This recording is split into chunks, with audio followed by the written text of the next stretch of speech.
अगर आप भी बार बार पेशाब आने की समस्या से बहुत अधिक परेशान हैं दोस्तों, तो ये नुस्खा आपके लिए है। आज का नुस्खा इस तरह का बताऊंगी आपको, जिनको भी ये समस्या हो रही है वो बिल्कुल जड़ से ठीक होगी दोस्तों। बार बार पेशाब आने के बहुत सारे कारण होते हैं दोस्तों, जैसे आप अधिक तरल पदार्थ लेते हैं या फिर आप चाय या कैफीन का बहुत अधिक इस्तेमाल करते हैं दिन भर में। दिन भर चाय या कैफीन के सेवन से दोस्तों क्या होता है, मूत्र मार्ग में जो है संक्रमण हो जाता है।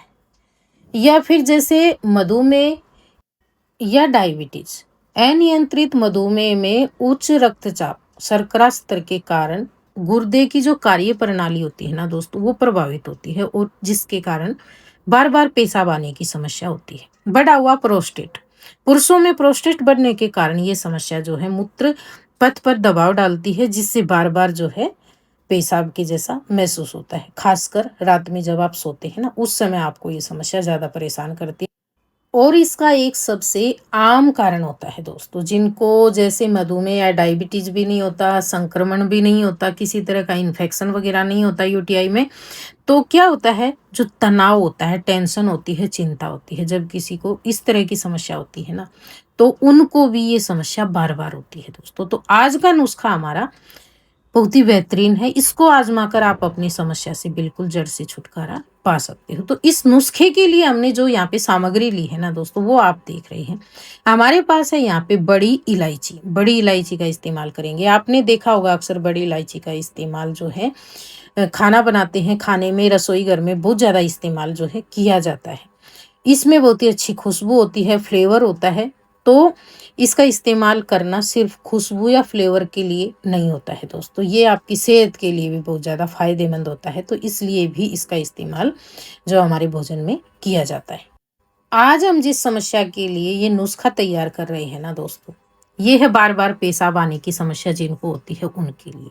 बड़ी इलायची होती है ना दोस्तों, ये मूत्रवर्धक होती है और शरीर से जितने भी विषाक्त पदार्थ होते हैं ना, उनको बाहर निकालने में मदद करती है। बड़ी इलायची के अंदर एंटीऑक्सीडेंट गुण और सूजन रोधी गुण होते हैं दोस्तों। जैसे कई बार मूत्र पथ में जो संक्रमण, जैसे यूटीआई इन्फेक्शन होता है ना, ऐसी समस्या होती है ना, तो उसके लिए ये बहुत ज्यादा फायदेमंद होती है। तो ये नुस्खा जो है ना दोस्तों, आप दो चीजों के साथ में बनाकर ले सकते हो। एक तो आप बड़ी इलायची को दूध के साथ में, और दूसरा पानी के साथ में। तो जो आपको सही लगे ना, उस तरीके से बनाकर आप आजमा लेना। ऑप्शन मैंने यहाँ पे आपको बता दिए हैं। मैं यहाँ पे आपको पानी के साथ में बता रही हूँ साधारण सा किस तरीके से बनाना है। पानी के साथ में अगर आप इसे बना रहे हैं, तो आप क्या करेंगे, एक इलायची लेना दोस्तों। इसके लिए आप जो है एक साबुत इलायची लेंगे, ना आपको पीसकर पाउडर बनाना है ना और कुछ करना है। सिर्फ आपको साबुत इलायची लेनी है। और इलायची को आप, एक इलायची छोटे साइज की हो, बड़े साइज की हो, इलायची को आप सीधा पानी के अंदर डाल देंगे। पानी जो आप लेंगे वो साफ पानी आपको लेना है, क्योंकि इसका इस्तेमाल आप पीने के लिए करेंगे। ये नुस्खा आप शाम के समय बनाकर छोड़ देना। जब भी आप बड़ी इलायची लेकर आए, तो आपको एक चीज का ध्यान रखना है, इलायची जो है ज्यादा खुली हुई नहीं होनी चाहिए। इससे जो खुली हुई इलायची आती है ना, उससे क्या होता है, इनके जितने भी एसेंशियल ऑयल होते हैं वो सूख जाते हैं। तो आप कोशिश करना देख कर इलायची लेकर आना, जो पैक वाली इलायची हो वो लेकर आना। एक इलायची को आप शाम के समय एक गिलास पानी के अंदर डालकर ढक्कन लगाकर छोड़ देना। सुबह तक ये पानी तैयार हो जाएगा। अगर आप इसे दूध में बना कर ले रहे हैं, तो आप सुबह सुबह ही इसे बनाएंगे। आपको क्या करना है, दूध को बॉईल करना है और एक इलायची को खोलकर उसमें जितने भी सीड्स निकलेंगे वो पूरे आपको दूध के अंदर डाल लेने हैं, साबुत ही। उनको आपको तोड़ना नहीं है, पीसना नहीं है। और फिर आप जो है उस दूध को छान कर रूम टेम्परेचर पे आने के बाद में, गरम गरम आपको नहीं लेना है, नॉर्मल टेम्परेचर का। अगर आप हल्का सा गर्म पीना पसंद करते हैं, तो हल्का गुनगुना रख सकते हैं। इसी तरीके से जैसे पानी के साथ में मैंने बताया, इसको आप शाम को बनाकर रख देना, ताकि रात भर में इसके जितने भी फायदे होते हैं वो पानी के अंदर आ जाए। सुबह उठकर अगर आप गुनगुना पानी लेना पसंद करते हैं, तो हल्का सा गुनगुना कर लें इसे। और अगर आप नॉर्मल पानी लेना पसंद करते हैं, तो इसी तरीके से आपको जो है छान कर ले लेना है। छानना तो क्या, पूरी इलायची है उसको बाहर निकाल दें। इलायची का इस्तेमाल आप खाने में कर सकते हो। और पानी जो है वो आपको सुबह सुबह खाली पेट ले लेना है। जब भी आप ये नुस्खा आजमाने लगेंगे ना दोस्तों, तो इस नुस्खे को आप लगातार महीने भर आजमाना। 7 दिन में आपको फायदा नजर आने लगेगा।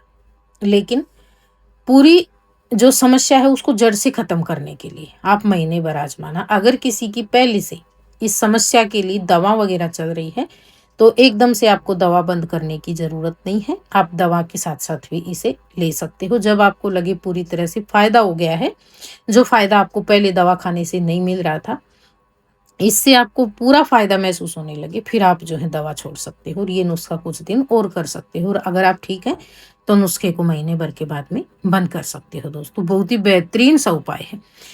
ये जो नुस्खा है, जो गर्भवती महिलाएं हैं उनको नहीं देंगे, क्योंकि जो बड़ी इलायची होती है इसकी तासीर गर्म होती है दोस्तों, तो उनको ये बिल्कुल भी नहीं देना है। बाकी इसको लेडीज और जेंट्स ले सकते हैं। आप जो भी डाइट लेते हैं दोस्तों, उसको आपको हेल्दी रखना है, हेल्दी डाइट आपको लेनी है। जिनको भी ये बार बार पेशाब आने की समस्या है, उनको कुछ सावधानियां रखनी होंगी। जैसे आप चाय या कॉफ़ी वगैरह ज़्यादा पीते हैं, तो उस पे आपको कंट्रोल करना होगा, कम करना होगा और धीरे धीरे करके कोशिश करें आप उसे बिल्कुल एकदम जड़ से छोड़ने की। उसकी जगह पे आप जो है ना कुछ भी हेल्दी चीज़ ले सकते हो। जैसे सुबह सुबह आप भीगे हुए मूंग और चने खा सकते हो, जो आपकी सेहत के लिए बहुत ही ज़्यादा फायदेमंद है। इस तरीके से आपको, या फिर आप ड्राई फ्रूट होते हैं उनको भिगोकर रात को छोड़ दें और सुबह उठ के चबाकर खा सकते हो। इस तरीके से आपको ध्यान रखना है। दिन भर में अगर आप दिन में 1 चम्मच शहद ले लेते हैं, तो इस समस्या से जल्दी छुटकारा मिलता है दोस्तों। शहद हमारे शरीर के लिए बहुत ही ज़्यादा फायदेमंद होता है। खाने में जो है आपको बहुत ज़्यादा जो तेल मसाले वाली चीज़ें होती हैं, तीखी चीज़ें होती हैं, मसालेदार चीज़ें होती हैं, उनको थोड़ा-सा कम कर देना है। जैसे आप भोजन लेते हैं तो आप सिंपल भोजन लें दोस्तों, कम तेल मसालों वाला भोजन लें, कम तली हुई चीज़ें आप खाएँ दोस्तों। आपका अगर वज़न बहुत ज़्यादा बढ़ा हुआ है तो उसको आप कंट्रोल करें। योग और व्यायाम से जो है आप अपने वज़न को थोड़ा-सा कम कर सकते हो दोस्तों। अगर ये समस्या आपको बहुत दिनों से बनी हुई है, लंबे समय से बनी हुई है, तो आपको डॉक्टर की राय भी ज़रूर लेनी चाहिए। क्योंकि डॉक्टर की राय लेना इसलिए ज़रूरी हो सकता है, कई बार ये समस्या हमें डायबिटीज़ या जो शुगर की समस्या होती है उसके कारण आ रही हो, तो उसका इलाज करवाना बहुत ही ज़रूरी होता है। फिर सूजन या इन्फेक्शन होता है, उसमें भी जो है डॉक्टरी दवाई ली जा सकती है दोस्तों। ये था हमारा आज का नुस्खा। अगर आपको पसंद आया हो तो प्लीज़ वीडियो को लाइक, शेयर, कमेंट, और चैनल पे अगर आप पहली बार आए हैं तो चैनल को सब्सक्राइब ज़रूर कर लेना, ताकि और भी अच्छे-अच्छे वीडियो आपको मिलते रहे। धन्यवाद।